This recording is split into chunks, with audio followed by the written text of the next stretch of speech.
बिस्मिल्लाहिर्रहमानिर्रहीम, अस्सलाम वालेकुम। जैसा कि पिछले व्लॉग में आपने सुना था कि मेरे जो कज़न थे लाला इकबाल, वो डॉक्टर अमीर लगारी और मोइन अब्बासी और इसके साथ जो हैं बिलाल और रमज़ान गाइड शिकार खेलने गए और शिकार खेलते हुए रेंजर्स वालों ने उन पर फायरिंग की, जिसमें बिलाल ज़ख्मी हो गया और जो रमज़ान गाइड था वो भाग के हमारे पास पहुंच गया। और उसके बाद पता नहीं चल रहा था इन तीनों का, मोइन अब्बासी का, लाला इकबाल का और अमीर लगारी का।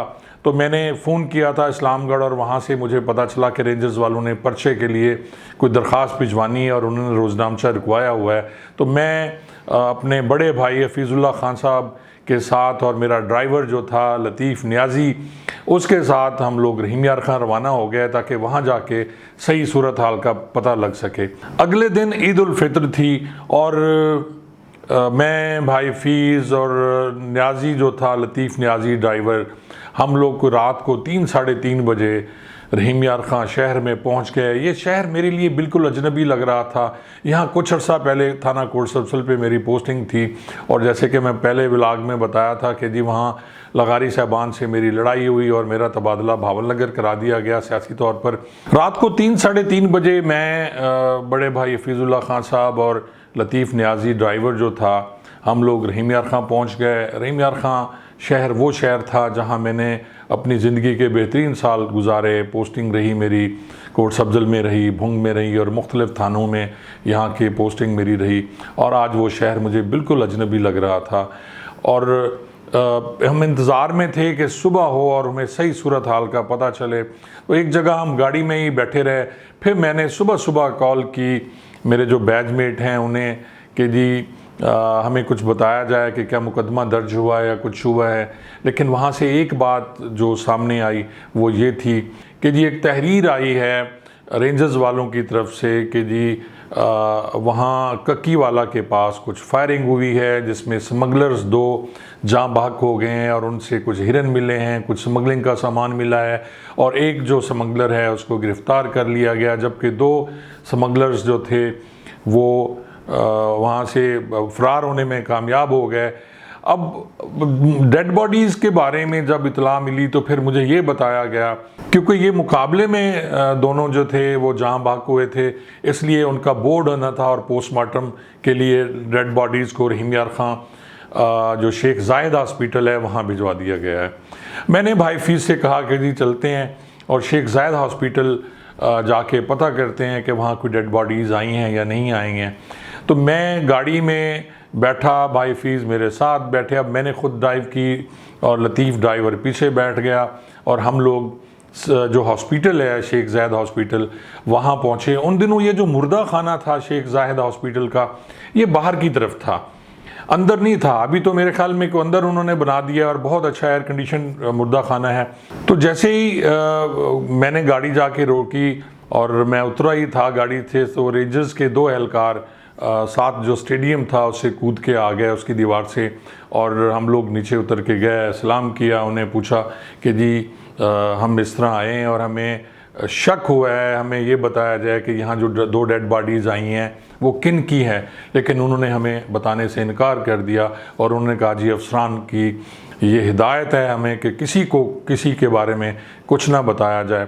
अब परेशान हो के हम थोड़ी दूर जाके, एक पुलिस ही थी, वहाँ मैं और भाई फीस नीचे बैठ गए। थके हुए थे पूरी रात के और जागे हुए थे, नींद भी आ रही थी लेकिन परेशानी बहुत ज़्यादा थी।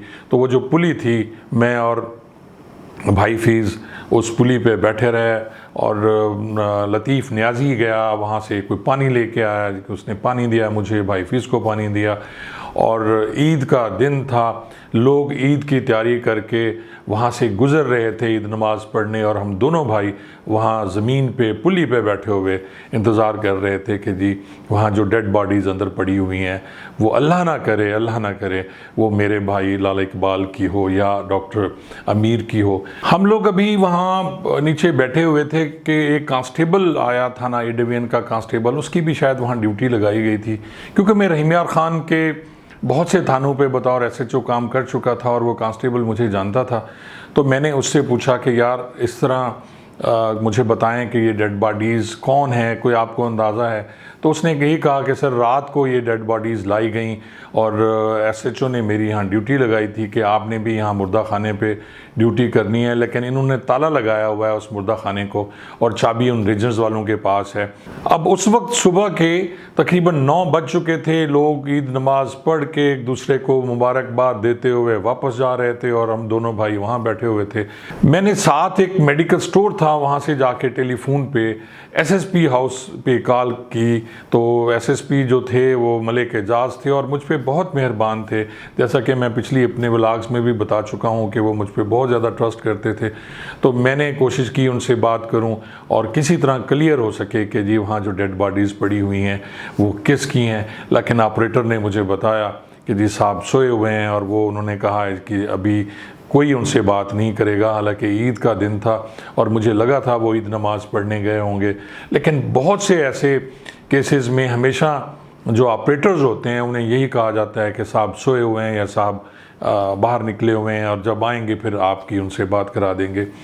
मैं खामोश हो गया। फिर आके मैं उसी पुली पे बैठ गया जहाँ भाई फीस बैठे हुए थे। तकरीबन 12 बज चुके थे। मैं और भाई फीस उसी तरह वहाँ बैठे हुए थे। हमने कुछ खाया पिया नहीं था और परेशानी ये थी, कहीं से कुछ पता नहीं चल रहा था कि जी लाला इकबाल या मीर लगारी और मोइन अब्बासी किसके पास हैं। और ये भी दिल में कहीं ना कहीं उम्मीद आती थी कि कहीं रेंजर्स वालों ने उन्हें ज़िंदा पकड़ा होगा और उसके बाद उनको पेश करेंगे अगर वो खानपुर में, तो फिर वहाँ से जाके भी हम उनकी ज़मानत कराएं।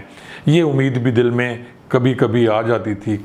आखिर 12 बजे दिन जो हैं रेंजर्स के कुछ एहलकार आए और उन्होंने आके हमसे बात की, क्योंकि उन्हें पता चल चुका था कि जी हम लोग जो हैं वो इकबाल ख़ान के करीबी अज़ीज़ हैं। तो उन्होंने बताया कि जी इस तरह जो डेड बॉडीज़ हैं दो, उनमें एक डॉक्टर इकबाल की और दूसरी डॉक्टर अमीर लगारी की है। उन्हें भी डॉक्टर थे, वो डिस्पेंसर थे हालांकि। तो रेंजर्स एहलकारों ने हमें बताया कि उनमें एक डेड बॉडी जो है वो किसी इकबाल नामी शख्स की है और दूसरी जो है वो अमीर लगारी नामी शख्स की है, क्योंकि मोइन अब्बासी को वो गिरफ़्तार कर चुके थे और मोइन अब्बासी ने ही उन्हें नाम बताया था। अब ताला खोल दिया रेंजर्स वालों ने और मैं और लतीफ़, न्याजी और भाई फीज़ हम लोग अंदर जब दाखिल हुए तो मुर्दा खाना में अजीब सी बदबू थी और 2 कमरे थे, जिसमें एक कमरे में नीचे लाला इकबाल की लाश पड़ी हुई थी और उसकी हालत बहुत ख़राब थी क्योंकि 36 घंटे हो गए थे लाशों को। और साथ वाले कमरे में डॉक्टर अमीर लगारी की लाश पड़ी हुई थी।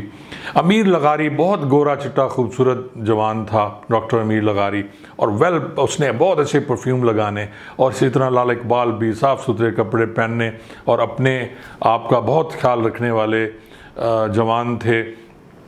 लेकिन जिस हालत में मैंने, भाई फीज़ ने और लतीफ़ न्याजी ने उनकी लाशें देखी और हमें रोना आ गया कि किस तरह रेंजर्स वालों ने जुल्म किया और उन्हें मारने के बाद फिर 36 घंटे उनकी लाशों को अपने कब्ज़े में रखा और उसके बाद वो यहाँ मुर्दा खाना में लेके आए। अब जो होना था हो चुका था। भाई फीज़ मुझे दिलासा दे रहे थे, समझदार हैं मेरे बड़े भाई, और उन्होंने फिर यही कहा कि यार जो होना है हो गया है। अब किसी तरह डॉक्टर अमीर लगारी के घर वालों को इतला दी जाए, क्योंकि अमीर लगारी थाना भूंग का रहने वाला था, कि उसको किसी तरह फ़ोन करके बताया जाए और इसी तरह जो लाला इकबाल हैं उनकी डेड बॉडीज़ को हम लेके अहमदपुर शर्किया ले जाएं, क्योंकि ईद का दिन था और शाम तक अगर हम वहाँ पहुँच जाएं तो बहुत बेहतर होगा ताकि उनकी तदफीन की जा सके। अब अगला मरहला जो था वो पोस्टमार्टम का था, क्योंकि पोस्टमार्टम के लिए मुतलका थाना से नक्शा सूरत हाल का आना बहुत ज़रूरी होता है। और मैं पहले भी बता चुका हूँ कि नक्शा सूरत हाल जो होता है उसी पे ही FIR के जो इंदराज होते हैं वो किए जाते हैं और उसमें बताया जाता है कि ये डेड बॉडी है, इसकी कंडीशन क्या है, इसने कौन से कपड़े पहने हुए हैं और उसकी नाम क्या है, वल्दियत क्या है। तो ये सारी चीज़ें उसमें लिखी जाती हैं।